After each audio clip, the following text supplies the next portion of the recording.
Hi hello Mariya music lovers, నేను మీ Harsha Mahesh.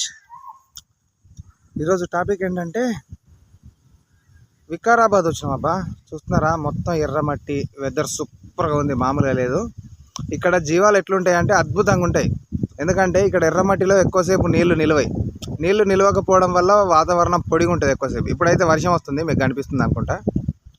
So నీళ్లు నిలవకపోవడం వల్ల పొడిగా ఉంటుంది వాతావరణం.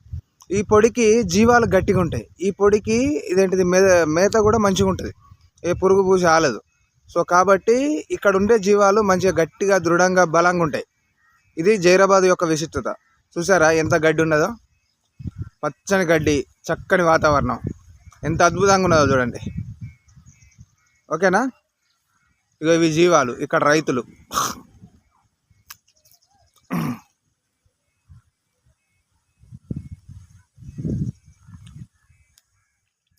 ఇవి జీవాలు అన్నమాట. మేకలు ఇక్కడ ఎంత బలంగా గట్టిగా ఉంటాయంటే మంచి తిండి తిని ఇక్కడ మామూలు ఆకుల అలములతో పాటు గడ్డి బాగా మేస్తాయి. ఇక్కడ గడ్డి ఎక్కువ. చుట్టూ వాతావరణం అడవులు ఏం లేవు కాబట్టి, వికారాబాద్ అడవులు ఉన్నాయి, బట్ వీళ్ళు మేపడానికి దగ్గరలో అడవులు లేవు, మొత్తం చేన్లు చిలకలు పొలాలు మాత్రమే. సో రైతులను అడిగి తెలుసుకుంటే ఏమంటున్నారంటే ఇక్కడ మా దిక్కు మేకలు గట్టిగానే ఉంటాయండి, రేట్లు కూడా తక్కువనే ఉంటాయి అని చెప్పేసి. So my dear music lovers, నా ఛానల్ సబ్స్క్రైబ్ చేయండి, ఎంకరేజ్ చేయండి, ప్లీజ్ సబ్స్క్రైబ్.